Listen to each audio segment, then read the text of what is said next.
Christmas, my niece clinked her glass and toasted to being the only grandchild. No one corrected her. My mom smiled and nodded. My dad raised his glass. My 12-year-old daughter stared at her plate, fighting back tears. I didn't shout. I stood up and said this. The whole room went silent. If you've never hosted Christmas dinner, let me paint you a picture. It's like running a restaurant where the customers are your relatives, the chef is you, the health inspector is your mother, and the Yelp reviews are permanent. My husband Matt and I had hosted for the first time the year we adopted Nora.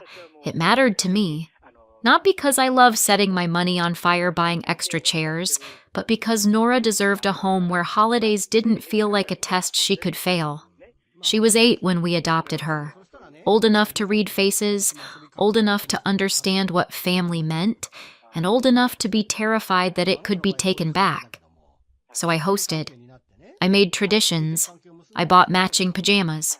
I served food that required 3 different timers and a small prayer circle. And this year, I told myself, quietly, stupidly, that maybe things would finally feel normal. Mom and Dad arrived first, of course. They always do. My mother believes arriving early is a virtue. My father believes it's evidence that he is being helpful, which is adorable, because he once tried to help by reorganizing my spice rack, and I haven't found the paprika since 2021. Tiffany arrived next, my sister, wearing the kind of sweater that looks cozy but costs more than my first car. Brielle came with her, hair curled, outfit perfect, smile already warmed up like she was about to walk on stage. And then there were the other guests. Matt's aunt, a couple neighbors who didn't have family nearby, and one of Nora's friends' moms who had ended up staying after drop-off because she'd brought a pie and I'd trapped her with small talk. Which matters, because this wasn't just family. There were witnesses. Dinner happened the way it always happens in movies if the writers hate the main character. The food was good. The conversation was fine. The vibe was careful, like everyone was trying to keep their elbows off the table while also quietly sharpening knives under it. Nora was doing that thing she does when she's nervous, being extra polite, extra grateful, extra small. Like if she takes up too much space, someone will decide she doesn't belong. I noticed. I always notice. Because when you adopt an older child, you learn something very quickly. They don't just listen to what you say. They watch what you tolerate. And then we hit that natural pause in dinner when plates are mostly cleared, drinks are poured again, and someone decides the table needs a moment. Someone, my mother, made a comment about family traditions, smiling like she'd invented the concept. Brielle's eyes lit up. She pushed her chair back, stood up, and clinked her glass with a spoon. It was loud enough to make everyone look. People turned toward her, expecting something cute, something safe. Something like, "I'm thankful for my family," so we could all sigh in relief and go back to pie. Brielle smiled, chin lifted, sparkling like she'd been rehearsing this in the mirror. "To me," she said, raising her glass, "being the only grandchild." There was a beat of silence. Not the deep silence yet. The first one. The confused kind. The, "Did she really say that?" kind. A couple people chuckled automatically, then stopped, as if waiting for an adult to correct it. Because that's what a normal adult would do. They'd laugh awkwardly and say, "Oh, honey, you're not the only..." But my mom smiled and nodded like Brielle had just recited the Gettysburg Address. My dad raised his glass without hesitation. Tiffany leaned back in her chair, smiling, saying nothing. And that's when the room shifted. Not because of Brielle. Kids say ridiculous things all the time. They say the quiet part loud. They test boundaries. They poke at power. What makes it lethal is when adults reward it. Nora didn't cry. She didn't gasp. She didn't push her chair back dramatically. She just went still. Her eyes dropped to her plate like it suddenly contained the meaning of life. Her hands tightened around her napkin. Her shoulders locked, like she was trying to hold herself together with muscle alone. And I saw it. I saw the exact moment she decided to swallow her feelings so she wouldn't make anyone uncomfortable. Matt saw it too. His jaw tightened. He looked at me, not asking, just waiting. Because he knows me. He knows the version of me that used to let things slide. He also knows that version of me died somewhere around the time I signed the adoption papers and realized I'd spend the rest of my life choosing Nora out loud on purpose. I stood up. Not fast, not dramatic, just standing. The way you stand when you've made a decision and your body is simply catching up. I picked up my glass, and I waited just long enough that everyone had to look at me. The room stopped moving. Even my mother stopped chewing, an event so rare it should have been documented. I didn't shout. I didn't cry. I didn't make a speech. I said evenly, dry as sand. I'd like to propose a toast too, to clarity. If she's not family, neither are you. Coats are by the door. Anyone who agrees with that can leave. And then I set my glass down. Deliberately.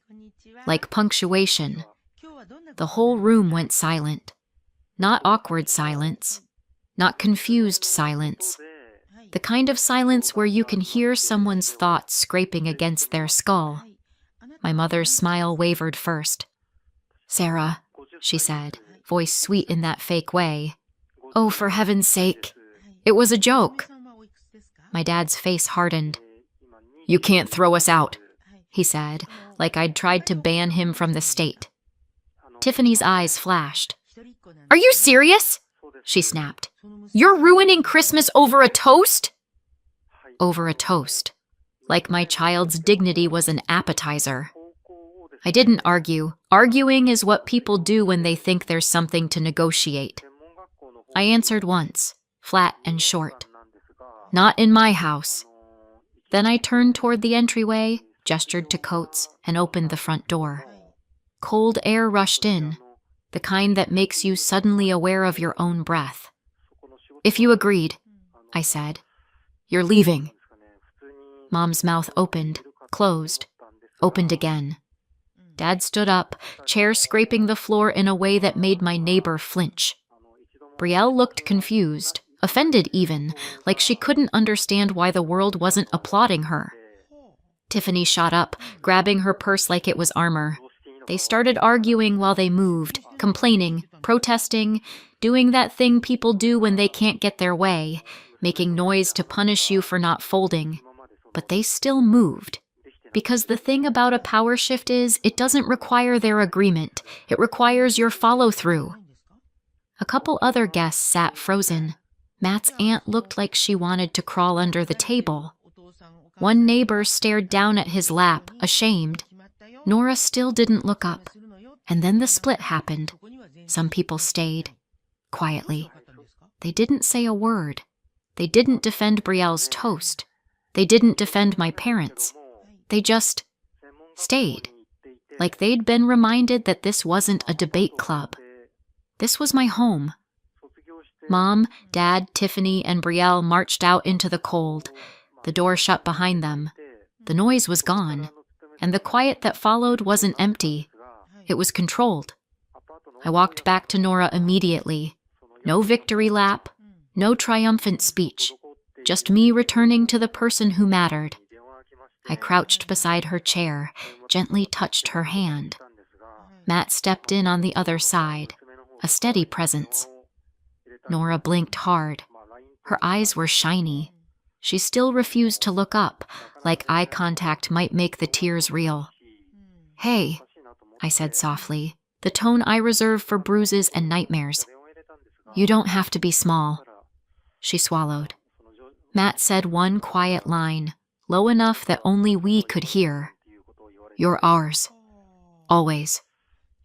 Nora's shoulders loosened by a millimeter. It wasn't magic. It wasn't healing. It was just safety, returning in small pieces. I stood up and looked at the table. "Well," I said, forcing my voice back into normal. "Dry humor is a survival tool." Who wants dessert? Because I did not bake 2 pies for character development. A couple people laughed nervously, someone exhaled, someone nodded, and we continued. Not like nothing happened, like something happened, and we chose Nora anyway.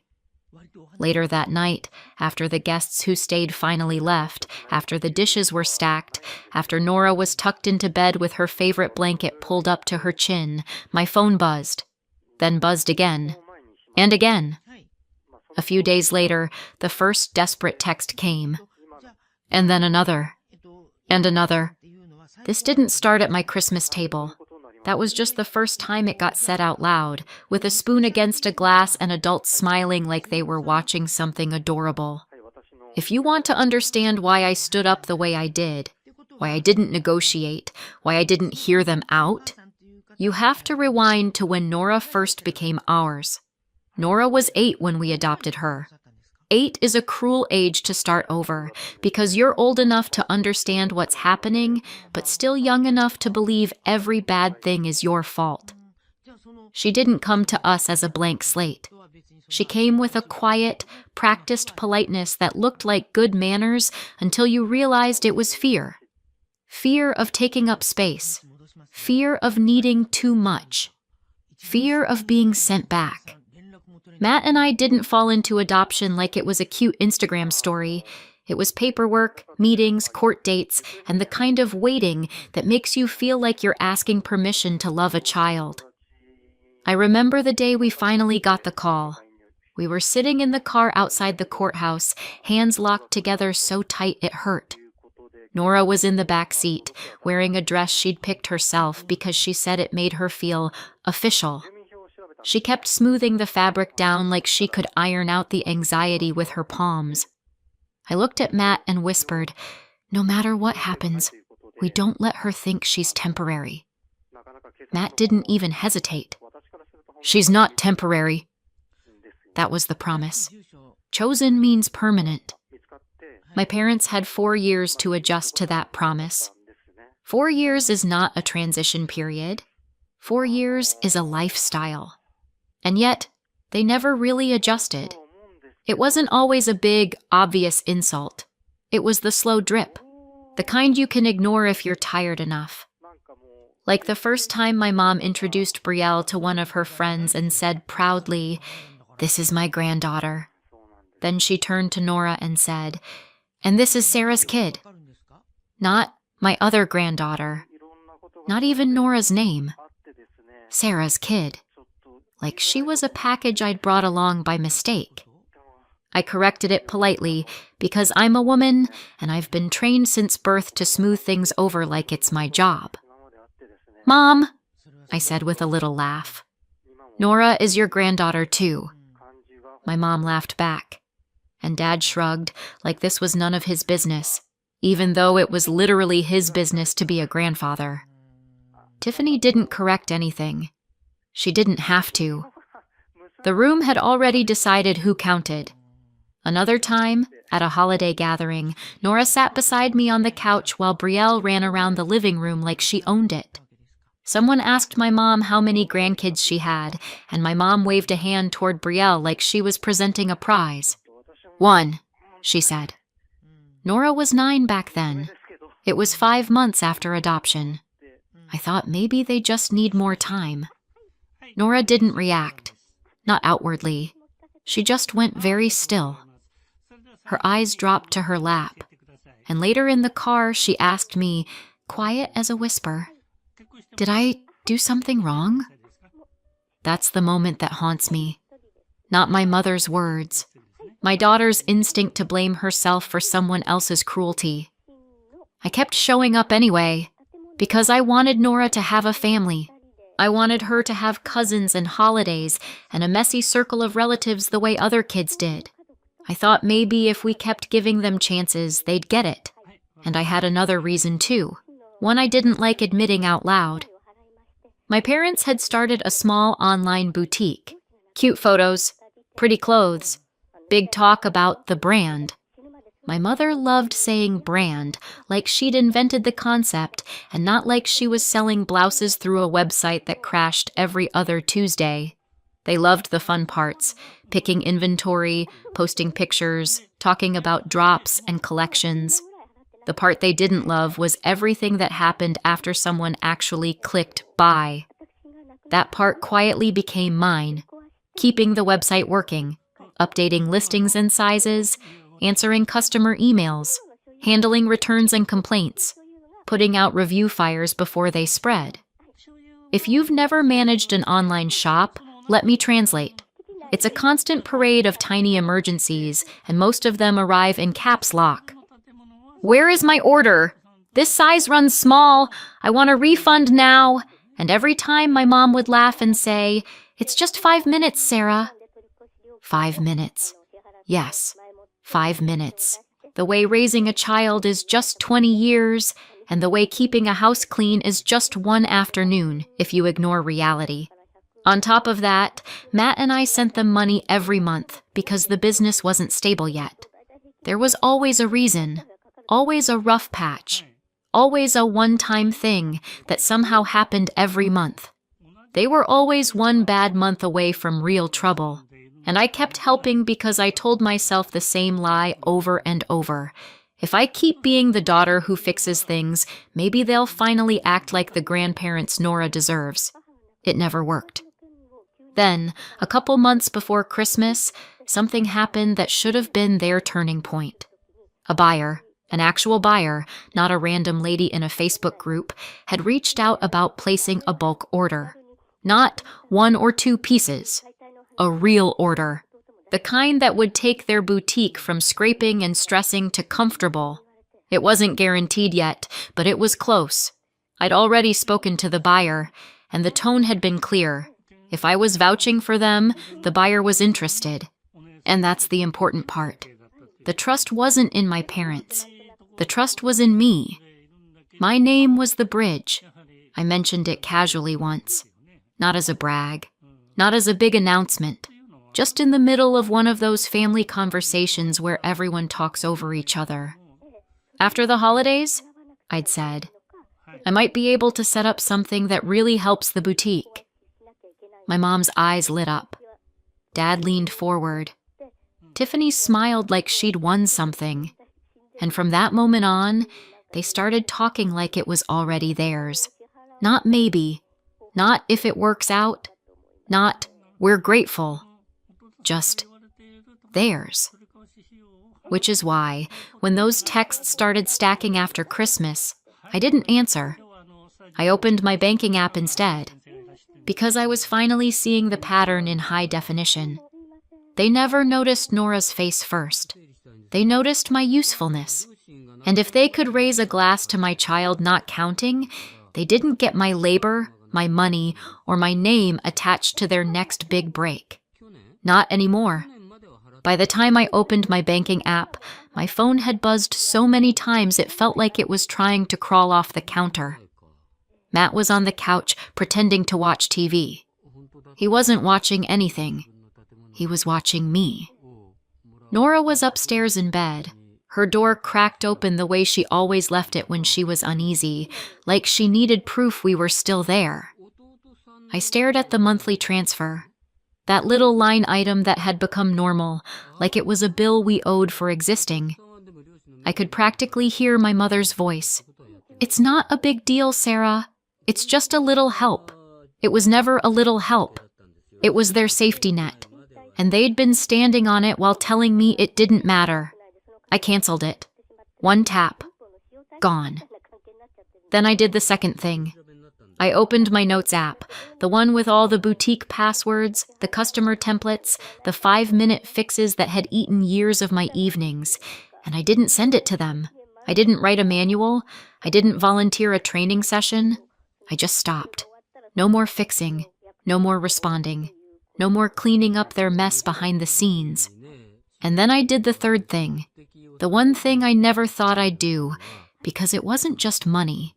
It was my name, my credibility, my reputation. I pulled my name off the buyer. I opened the message thread. The buyer's last note was polite upbeat, full of future tense. Excited to move forward. Just need to confirm details. I typed calmly. Hi, quick update. I'm stepping away and won't be involved going forward, and I can't vouch or act as point person. If you still want to proceed, please work directly with them. I read it twice. Not because I was unsure, because I wanted to make sure it was clean, not sabotage, not spite, a boundary. Then I hit send. The room didn't change. No thunderclap, no dramatic music. Just me sitting on my couch, heart steady in my chest for the first time in a long time. I sent Mom and Dad one short text right after. Hire someone. Don't ask me again. No paragraphs. No, after what you did. No argument to chew on. Just a locked door. My phone kept buzzing. I set it face down and went upstairs. Nora's light was still on. She was sitting up in bed, rabbit tucked under her arm, eyes too wide for bedtime. She looked up when I knocked. Hey, I said softly. She hesitated, then asked the question like it physically hurt to say it out loud. Did they mean it? The same question she'd asked in different forms since she was 8. Do I count? Am I real? Am I just tolerated? I sat on the edge of the bed. What they did was wrong, I said. And cruel. Nora swallowed. But, Grandma smiled. I saw, I said. I kept my voice even. And I'm not going to pretend that didn't matter. Her fingers tightened around the rabbit's ear. So, I'm not... Stop. I said it gently but firm. You are our daughter. Your family. Full stop. Matt appeared in the doorway like he'd been hovering nearby. He didn't push in. He just leaned against the frame and said, quiet and solid, always. Nora blinked fast.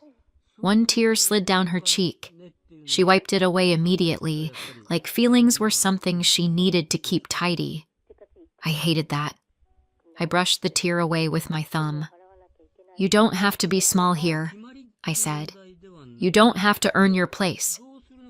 She nodded, but it was a shaky nod, like she was trying to believe it. And I knew what she needed more than another speech. She needed proof. So I stood up and said, try to sleep. Tomorrow is ours. Downstairs, the phone was still buzzing. This time I looked. Dad. Where's the transfer? Mom. Answer your phone. Tiffany. You humiliated us. Mom. We need to talk. Dad. Call me now. I didn't reply. I let it stack. Because here's the thing about pressure. It only works if you let it into your house. The next text came an hour later, and it wasn't about Nora. It was about money again. Dad. We're short this month. Dad. This isn't funny. The buyer email came the next morning. Not to me. To them. I know because Mom forwarded it like it was evidence in a trial. The subject line might as well have been, you did this, buyer. We're only comfortable proceeding with Sarah as point person. Please let us know if she will remain involved. My mother's message underneath was just, what did you do? I stared at it for a long moment. Not because I felt guilty, because it was so perfectly on brand. They didn't ask about Nora. They didn't ask why I drew the line. They didn't say sorry. They asked what I did, because their world had always been built on what I could do for them. Then my phone rang. Finally, I answered. Speakerphone. Because Matt was beside me, and because I wanted everything in the open in my own home. Mom's voice burst out like she'd been holding her breath. Sarah, are you insane? Dad's voice came right after, heavy and furious. You can't do that. I kept my voice calm. Dry humor is easier than tears. Good morning to you too. This is serious, Mom snapped. That buyer, Sarah, that changes everything. That buyer is not more important than my daughter, I said. A beat of silence. Then Mom tried the first angle, the one she always used when she wanted to erase reality. It was a joke, she said quickly. Brielle was being silly. You know we love Nora. Dad grunted. You're overreacting. I stared at the wall while I spoke, because if I pictured their faces, I might lose the calm I'd fought for. You raised your glass, I said. That wasn't a joke to Nora. Mom's voice went sharp. Don't twist it. I'm not twisting anything, I said. I'm repeating what happened. Dad tried the second angle, the one that used to work because I was trained to flinch. We're your parents, he said. We raised you. You owe us. I almost laughed. Not because it was funny, because it was predictable. You're not owed a relationship with my child, I said. Mom inhaled sharply. So you're punishing us? No, I said. I'm protecting her. Then came the third angle. Panic. Dad's voice cracked around the edges of anger. That buyer is a bulk order, Sarah. That's stability. That's money. I finished for him. Mom's voice turned pleading in an instant, like she'd flipped a switch. Just call them back. Tell them you're still involved. Please. Just fix it. We need this. And there it was. Not an apology. A demand wrapped in desperation. They couldn't believe their ears because, in their minds, I was the automatic support system. I wasn't supposed to withdraw. I wasn't supposed to say no. I wasn't supposed to choose my child over their comfort. You really did it, Mom whispered, like she was tasting betrayal. You really canceled it. I stepped away, I corrected. I'm not attached to you anymore. Dad's voice rose. You have no right. I have every right, I said, still calm. Because it was my name on the line. Mom tried again, softer. We love Nora. You love access, I said. You love my help. You love my money. You love what I can do. That's not fair, she hissed. I let my voice go very flat. Nora's dignity isn't a price tag, I said. You don't get to erase her and still cash my checks. Silence. Then Dad said bitterly, You're really going to destroy us. I took a breath. I'm really going to be Nora's mom, I said. That's my job, not saving you. Mom started talking again, fast, frantic, trying to fill the air with words like words could move me. I ended it. I hung up. Not slammed, not dramatic. Hung up. My phone immediately rang again. I muted it. Then I set the phone down and went upstairs to check on Nora, because that was the point, and I wasn't going to let their panic become her new bedtime soundtrack. A week later, relatives started checking in. You know the kind. People who haven't spoken to you in 5 years suddenly become deeply invested in your emotional well-being the moment there's drama to snack on. Aunt Diane called first. Sweetheart, she said, voice syrupy. Your mother is beside herself. I didn't let her warm up. They raised a glass to my child, not counting, I said. Silence. Then, smaller. Oh. That O traveled faster than any family group chat ever could. Of course, Mom and Dad had their own version ready. Tiffany helped. In their story, I was unstable, dramatic, cruel. I had sabotaged the family business. I had destroyed their future. I had pulled the buyer deal out of spite. Funny how their story always made me the villain and never asked why a 12-year-old was staring at her plate trying not to cry. When people asked me what happened, I didn't write essays. I didn't explain for 15 minutes. I used one sentence. They raised a glass to my child, not counting. Some people backed off right there. They didn't like the taste of it. Others tried the classics. But they're your parents. It's family. You can't hold grudges. I didn't argue. I just repeated the same sentence.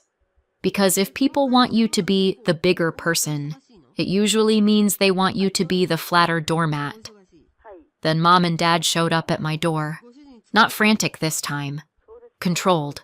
Rehearsed. Like they'd practiced in the car. Mom held a gift bag. The kind of bag that's supposed to signal love. Her eyes were shiny. Her voice was soft. "Sarah," she said, "we've been thinking. We want to make things right." Matt was behind me in the hallway, not looming, just present. A reminder that I wasn't alone in my own home. Nora was in the house. I didn't have to see her to know she was listening. She always listened when adults came to the door. Old habits die hard. Mom went on. "We love Nora. We do. We never meant to hurt her." Dad nodded like a man agreeing with a statement he'd rather not sign. I didn't step aside. I didn't invite them in. I just waited. Because I knew what was coming. I'd lived this cycle my whole life. And sure enough, within minutes, the slip. Mom's voice shifted, just slightly, like the mask was getting heavy. "And about the buyer," she said carefully. "Sarah, you have to understand what you did." Dad's jaw tightened. "That was everything," he said. There it was. Not, "How is Nora?" Not, "We were wrong." The buyer. Mom rushed on, words spilling now that the real topic was out. "Just call them back. Tell them you're still involved. You can still fix this." I let the silence hang for a beat. Then I said quietly, "So this is why you're here." Mom's eyes flashed. "No." "Yes," I said. "You didn't come to talk about Nora. You came to talk about your money." Dad's voice went hard. "Don't talk to us like that." "You're talking to me like that," I said. "In my doorway." Mom tried to soften again because she could feel it slipping. "Sarah, honey, we're family." "You toasted that Nora wasn't," I said. Mom's mouth tightened. "You know what we meant." There it was, the real belief sliding out like a knife. I kept my voice calm. "I know exactly what you meant," I said. "That's why you're outside." Dad took a step forward like he wanted to bulldoze his way through the boundary. "We need you." I didn't move. I didn't have to. "No," I said. Mom's voice went sharp, the sweetness fully gone. "So you're going to let us lose everything?" I looked straight at her. "I'm going to let Nora keep her peace," I said. Then I did the simplest thing in the world. I closed the door. Not slammed. Closed. Inside, I stood in the entryway for a moment, breathing, letting my heart slow down. From the hallway, Nora's small voice floated out. "Are they gone?" I turned and saw her peeking around the corner, rabbit clutched to her chest like armor. "Yes," I said, and she exhaled. A full-body exhale, like her lungs had been holding tension for years. That's the moment people don't understand when they tell you to be the bigger person. That exhale. That's the price of peace. And I'll pay it every time. Fast forward. My parents' boutique didn't survive. Not because I cast a spell on it. Not because I hacked anything. Not because I sabotaged them. It didn't survive because it had been balanced on my unpaid labor and my monthly money for so long that the second I stepped away, gravity did what gravity always does. They went bankrupt. And then they lost the house. Not immediately. Not in one dramatic movie scene with suitcases on the lawn. It was slower. Notices, calls, panic, silence, then smaller living arrangements and fewer places for my mother to brag about. Tiffany didn't bounce back the way she thought she would. Turns out, when you benefit from someone else's stability, you don't get to keep the perks when that stability disappears. She ended up stuck in a job she would have mocked before, something with a name tag and a schedule she couldn't control. The kind of job where you can't wear a sweater that costs more than someone's car and pretend you're above it all. I didn't celebrate that. I just noticed it. Because consequences don't need applause. They arrive on their own. Nora, on the other hand, changed in ways that mattered. She stopped watching the door like someone might come in and take her life apart. She stopped shrinking in rooms. She laughed more. Real laughs, not nervous ones. She started taking up space like she was allowed to exist. Our holidays got smaller, better, quieter in the right way. Matt and I started new traditions that didn't involve swallowing insults and calling it family. And every time Nora looked up at me with that softened expression, I knew exactly what I'd chosen. So tell me, did I go too far or not far enough? Let me know in the comments and subscribe for more. Hi, I'm really glad you're here. This is an original story from Tales Fair. If you enjoy family drama with a little mother bear energy, then you are in the right place. All right, let's get into it. My mother-in-law pointed at my 12-year-old and announced, "Your daughter is a nobody in our family." Then she said, "So take her and get out." I just smiled and replied this. Her face drained of color when she realized that the house was... People think you can feel when you're about to become the villain in someone else's story. Like you'll get a warning, a dramatic soundtrack, a sign from the universe. Nope. For me, it started with groceries. Not the fun kind. The kind where you're standing in a Brooklyn supermarket late at night, comparing prices on oatmeal because someone upstairs thinks generic is a moral failing. That was my life. My name is Claire Callahan. I'm an art conservator, meaning I make damaged, priceless things look like time never happened to them. In other words, I fix messes for a living. I just didn't expect to marry into one. We lived in a brownstone in Brooklyn Heights, one of those tall, narrow houses people photograph and call charming, while ignoring the fact that it's basically a money pit with nice windows. Judith, my mother-in-law, called it the Callahan home, like it came with a family crest. In reality, it came with a mortgage, property taxes, insurance, utilities, repairs, and a steady stream of emergencies, Judith announced like she was reading breaking news. My husband Andrew was a junior architect at a small firm. Good guy in public, polite, quiet. In private, he had a talent for turning into furniture whenever his mother entered a room. His dad, Harold, had suffered a stroke about a year and a half before everything really detonated. He used a wheelchair, needed daily meds, therapy exercises, and constant routines.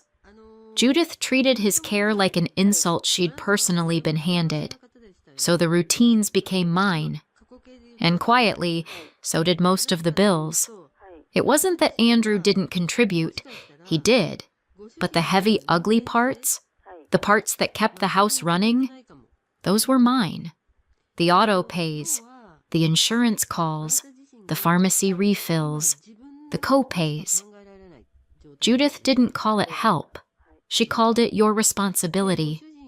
Because Andrew was her son, Harold was her husband, the brownstone was her home. And I was the woman Andrew had brought into the family, which, in Judith's mind, meant I owed them interest. The only person in that house who consistently treated me like a human being was my daughter, Paige. Paige was 12. Funny, observant, the kind of kid who could tell you what mood someone was in just by the way they shut a cabinet. She wasn't Andrew's biological child. That detail mattered to exactly one person on Earth, Judith. Judith didn't say it outright at first. She didn't have to. It was in the way she introduced Paige to strangers. "This is Claire's daughter," she'd say, as if Paige belonged to the lost and found. Not my granddaughter. Not even our family. Just Claire's. like Paige came with me the way a carry-on comes with a flight. And Judith didn't like carry-ons. In that house, love was measured in bloodlines and obedience. Paige had neither. She still tried. She'd hold doors, pick up her own plate, help Harold with a blanket if it slipped. Normal kid things. Judith would stare at her like Paige was attempting fraud. Then she'd look at me and say, "She's very comfortable here," which was Judith speak for, "Your kid is taking up space." Andrew would give me that look, the one that said, "Please just ignore it. Don't start." So I ignored it, because I wasn't trying to start anything. I was trying to keep my daughter safe and my credit score alive. I told myself it was temporary. I told myself Andrew would grow a spine. I told myself Judith would soften with time. That was adorable of me. And then Samantha came home. Samantha arrived on a rainy Thursday in late spring, like a storm system with luggage. She was Andrew's younger sister, 30, divorced, dressed like she was walking into a photo shoot, not moving back in with her parents. She showed up with 3 oversized suitcases, each one with shiny gold hardware like it had its own ego. Judith rushed to her like she'd been waiting at a train station for a soldier returning from war. "My baby," she sobbed, squeezing Samantha's face. "My poor baby." Samantha sniffled dramatically. "They were monsters," she said, collapsing onto the entryway bench. "His mother made me do dishes. Every day." Judith gasped like Samantha had just described torture. "They don't deserve you," Judith hissed. "You're home now. You'll rest." Then she turned, same tone, same certainty, and pointed at me. "Claire," she said, "juice, and take her bags upstairs." No hello, no how are you, just a task list. I didn't move right away because I was holding Paige's hand. Paige had been doing homework at the kitchen table and wandered over when she heard the commotion. She looked at Samantha's suitcases like they might explode. Samantha noticed Paige and smiled. Not a warm smile, a smile like a cat noticing a bird. "Well," she said, dragging out the word, "who's this?" Judith answered before Paige could. "This is Claire's daughter," she said. "Paige." Just the name. No affection attached. Samantha's eyes flicked over Paige, her backpack, her sneakers, the way she stood close to me. Then she looked at me. "So," she said lightly, "she helps around the house, right?" It was a question shaped like a statement. Paige's fingers tightened around mine. "She's 12, I said. Samantha shrugged. "I was babysitting at 12. It builds character." Judith nodded like she'd just heard scripture.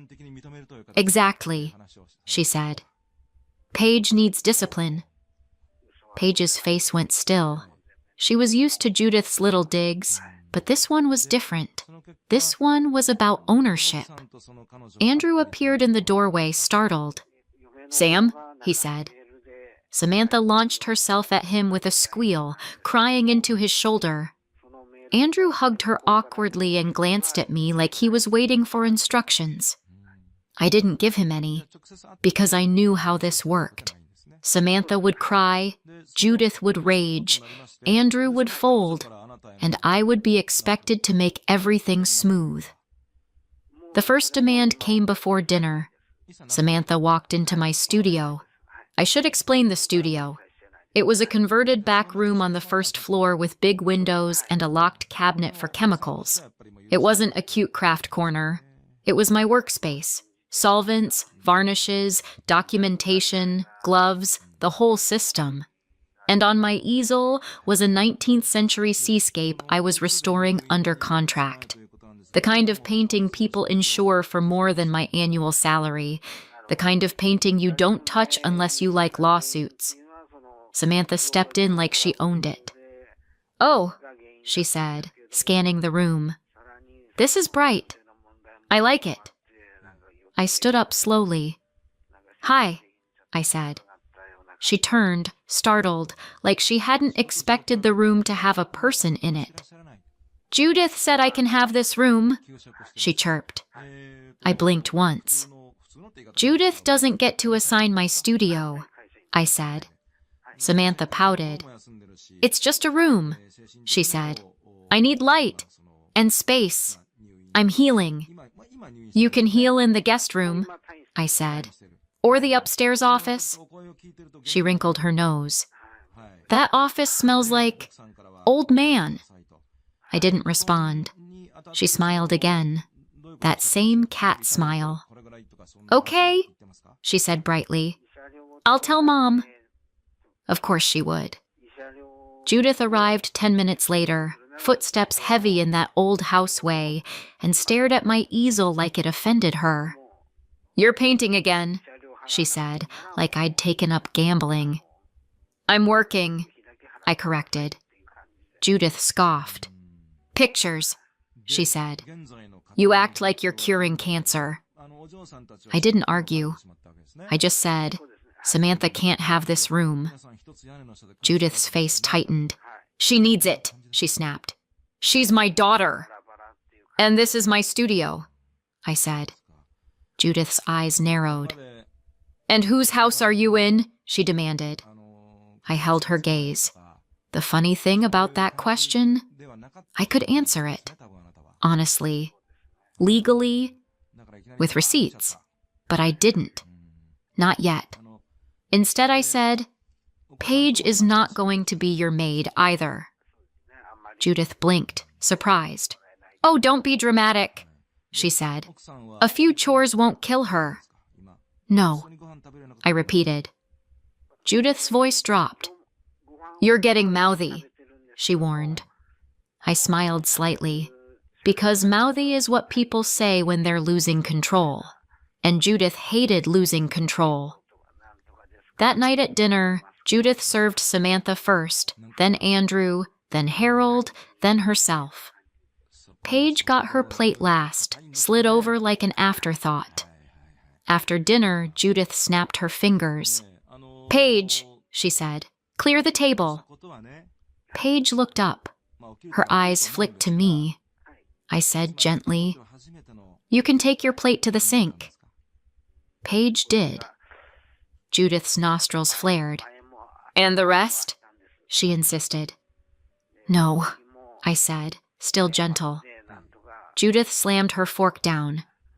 "This is why she's spoiled," she said, pointing at Paige like she was evidence. Paige froze. Andrew stared at his plate. Harold stared out the window like he'd left the room without moving. Samantha smirked. And that was the moment I realized something important. They weren't going to stop. Not with the studio. Not with Paige. Not ever. Unless something forced them. So I started watching. Listening. Collecting. Because if there's one thing I'm good at, it's restoration. And sometimes restoration begins with removing rot. The next few weeks were a slow-motion lesson in entitlement. Judith woke up every morning with a new plan for my time. One day it was, Samantha needs breakfast in bed. Another day it was, Samantha needs her laundry done properly. Samantha started leaving her dishes in the sink like a protest. Wet towels on the hallway floor. Borrowed my hairdryer and complained it wasn't salon quality. Paige tried to stay invisible, which is what kids do when adults act unsafe. She spent more time in her room, read, drew, stayed quiet, and then Judith started assigning her, not politely, not "help me, sweetheart," orders. "Paige, bring Samantha water." "Paige, take the trash out." "Paige, vacuum the stairs." The first time Paige obeyed, she did it with that careful expression kids wear when they're trying not to make someone angry. I stopped her halfway down the stairs. "Hey," I said softly. Come here. She looked up at me like she was in trouble. You don't have to do anything for Samantha, I said. Not unless you want to. Paige swallowed. She said I have to, she whispered.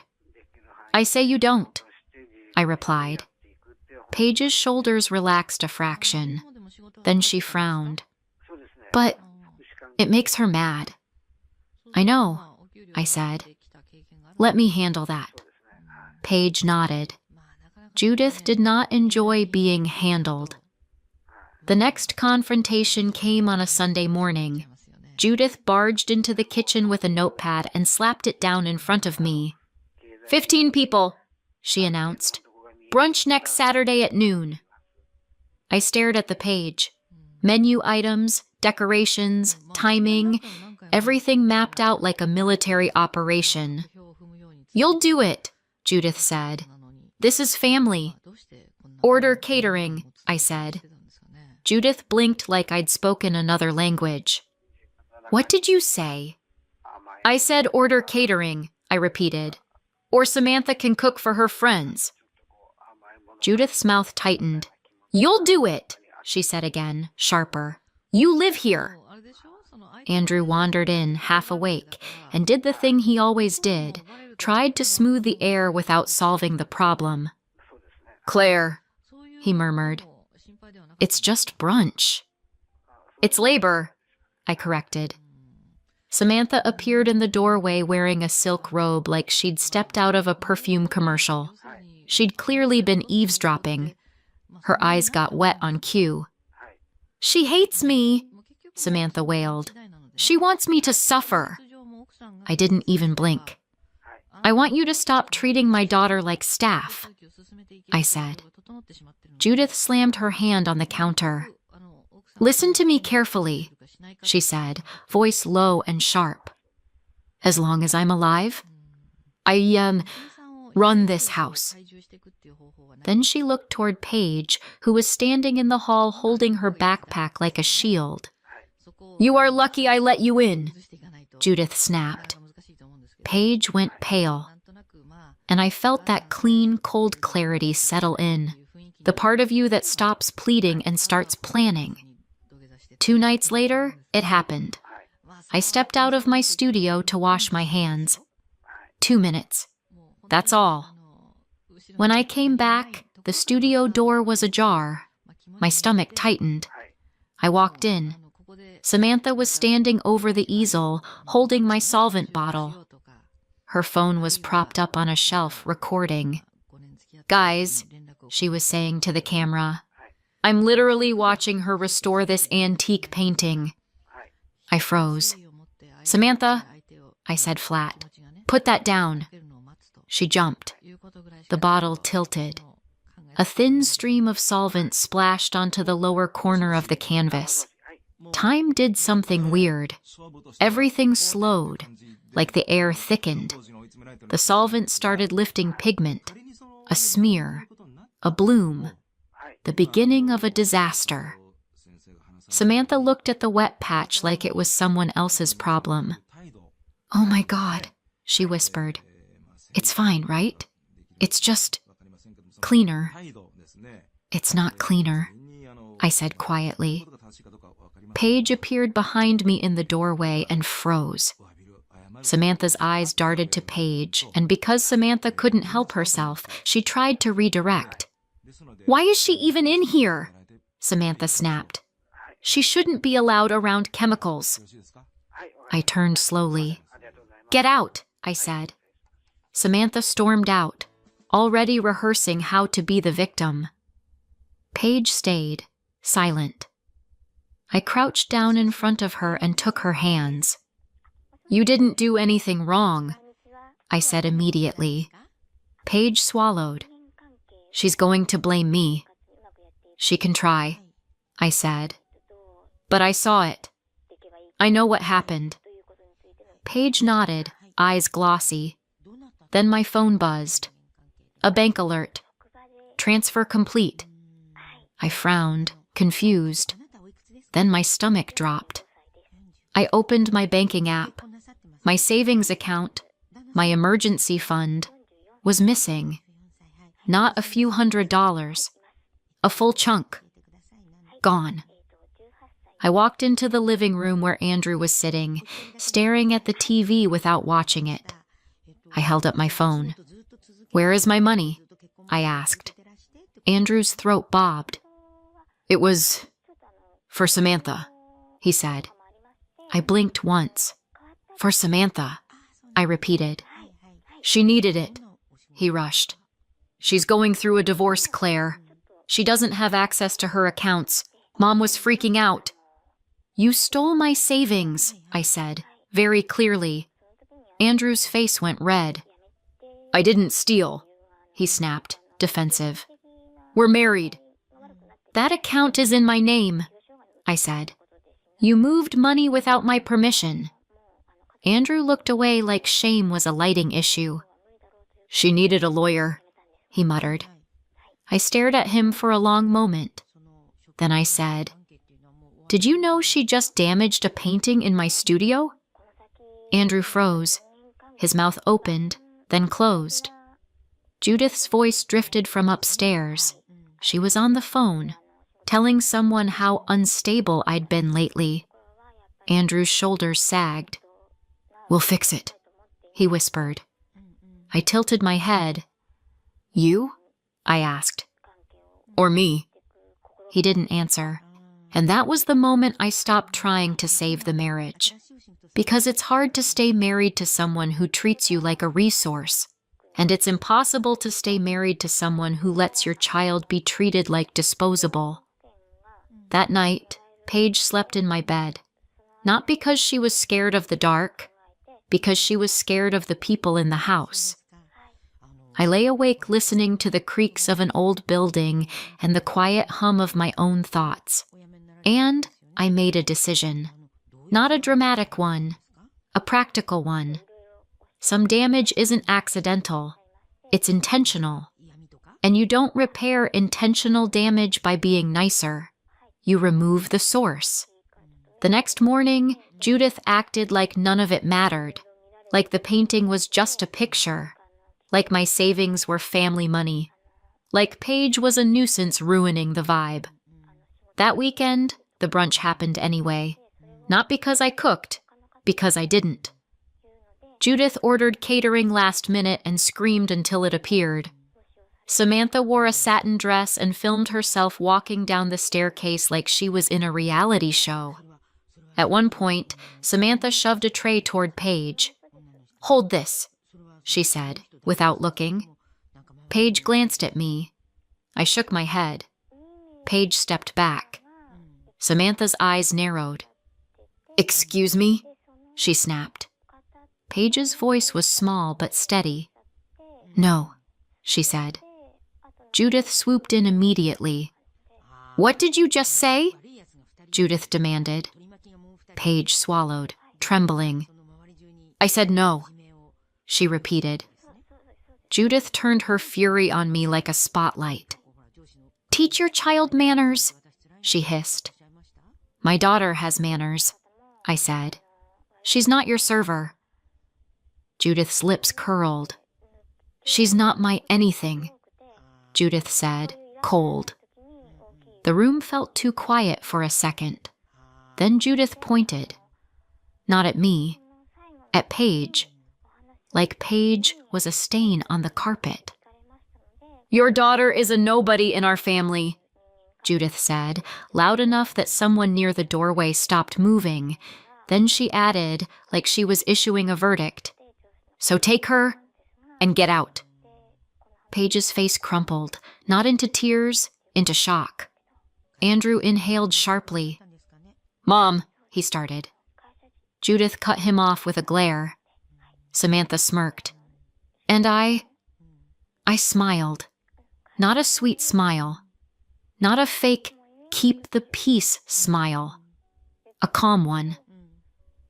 "I'm flying to LA, I said pleasantly. Judith blinked. "What?"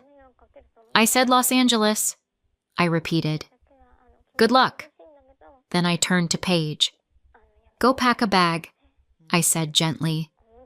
Just your essentials. Paige hesitated, eyes wide. We're leaving? She whispered. Yes, I said. Right now. Judith recovered enough to scoff. You don't scare me, she snapped. This is my house. I tilted my head. Is it? I asked. Judith stiffened. What did you say? I didn't answer immediately.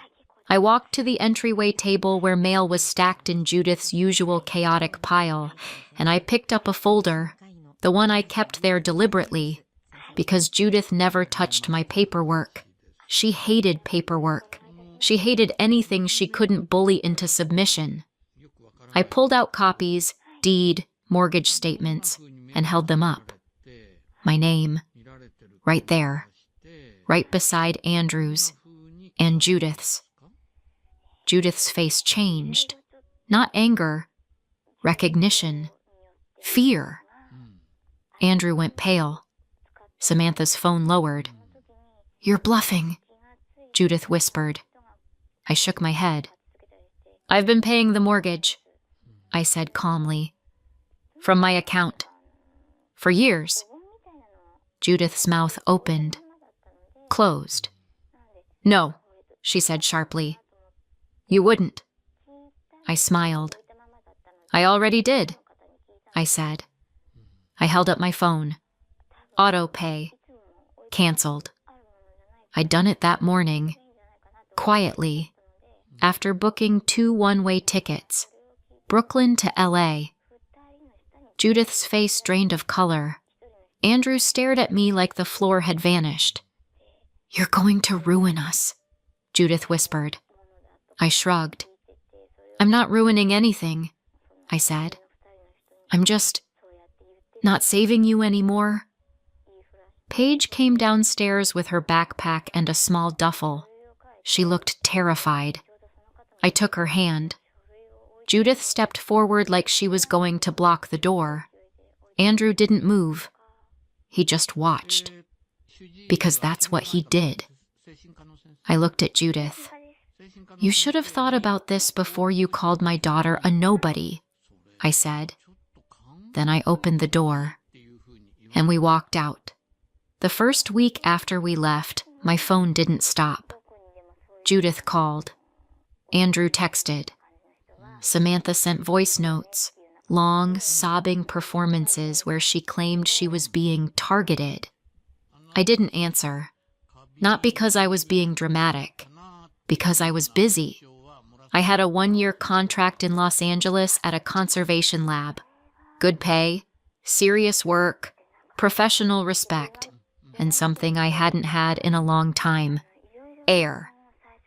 Paige adjusted faster than I expected. Kids do that when they finally feel safe. She stopped flinching every time a door shut hard. She slept through the night. She started humming while she did homework. Little things that make you realize how much fear she'd been carrying quietly. Back in Brooklyn, the house started falling apart almost immediately. Not physically, financially. Overdue notices, late fees, calls from the loan servicer. Judith tried to fix it the only way she knew how, by screaming at customer service. It did not work. Harold's routines fell apart too. Med refills slipped. Appointments got missed. Something went wrong. He ended up in the hospital again. Andrew called me from a waiting room, voice raw. Dad's in trouble, he whispered. I closed my eyes. Not because I didn't care, because I did. Is he stable? I asked. Andrew swallowed. They don't know yet, he said. Mom says she didn't know what to give him. I was quiet for a second. Then I said, I did know. Andrew's breath hitched. Claire, please, he whispered. We need you. I stared out the window of my temporary apartment in LA, watching palm trees sway like they had no idea what Brooklyn stress felt like. I'm not your emergency plan anymore, I said softly. Then I hung up. Samantha's situation didn't improve either, because Samantha's divorce crisis wasn't just emotional, it was financial. Credit cards, loans, people who wanted their money back. Collectors started calling the house. Samantha started spiraling. The brownstone turned into a pressure cooker, Judith blaming Andrew, Samantha blaming everyone, Andrew drowning in it all. Months passed. I didn't go back. Not for Judith's guilt trips. Not for Andrew's apologies that didn't come with action. I focused on work, on Paige, on rebuilding a life that didn't revolve around managing other people's chaos. Then, one afternoon, my attorney called. Matthew Collins, a calm voice with sharp paperwork. "They've been served with a pre-foreclosure default notice," he said. "Foreclosure is moving forward." I leaned back in my chair.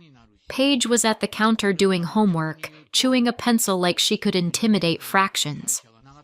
"Okay," I said. Matthew paused. "You're not surprised," he observed. "No," I said. "I'm prepared." "They reached out," he added. "They want you to come fix it." I smiled. "Of course they do," I said. A week later, I flew back to New York, not alone, with Paige and with Matthew. We walked into that brownstone like we belonged there, because legally, I did. Judith opened the door and froze. She looked older, not in a dignified way, in a hollow, stressed way. Andrew stood behind her, pale and exhausted. Harold sat in his wheelchair near the staircase, staring at nothing. Samantha was on the couch scrolling her phone like denial had Wi-Fi. The air smelled like stale takeout and panic. Judith forced her voice into something sharp. "Well," she sneered, "you came back." I didn't sit. I nodded toward Matthew. "This is my attorney," I said. Judith's eyes widened. Samantha scoffed. "Oh my God, are you being dramatic?" Matthew opened his folder. "I'm here to discuss options," he said evenly. "You have very few." Judith snapped. "This is our home." Matthew didn't blink. "It's a property secured by a loan," he said, "and the loan is in default. Foreclosure is pending." Judith's mouth opened. Andrew swallowed. Samantha's phone lowered. I stepped forward. "I spoke with the lender," I said. "They'll allow reinstatement and a refinance." Judith's eyes lit up with desperate hope. "See?" she snapped at Andrew. "She'll fix it." I held up a hand. "Not for free," I said. Judith's hope froze. "I will only take over the loan and pay the arrears if the property is transferred entirely into my name," I said. "Quitclaim deed. Signed." Judith's face went white.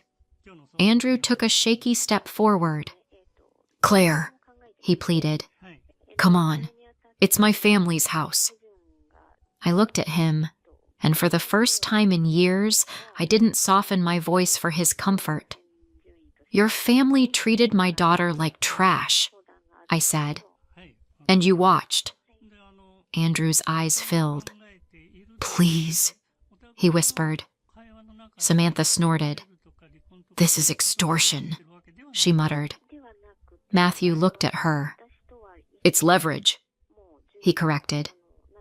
"And it's legal." Judith's hands trembled.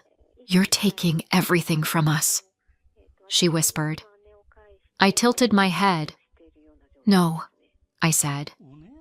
"I'm taking back what I paid for." Judith's voice cracked. "What about us?" she cried. I looked at Paige. Paige stood beside me, quiet but steady. I turned back to Judith. "What about her?" I asked. Judith flinched. She couldn't say it now. Not with me standing there. Not with a lawyer in the room. Not with the truth sitting on the table. I nodded once. Sign, I said. Or don't. But if you don't, I walk out, and the lender takes the house. It took 15 minutes. 15 minutes of Judith shaking, Andrew pleading, Samantha sighing like she was the victim of stationery. Then they signed. Matthew collected the papers. Good, he said. We'll proceed. Judith looked at me, wet-eyed. You're evil, she whispered. I nodded once. If protecting my child makes me evil, I said calmly, then yes. Then I turned to Andrew. I'm filing for divorce, I said. Andrew's face collapsed. I didn't argue. I didn't scream. I didn't beg him to understand. Because if someone lets a 12-year-old get called a nobody, they're not confused. They're committed. I took Paige's hand. We walked out. And this time, I didn't look back.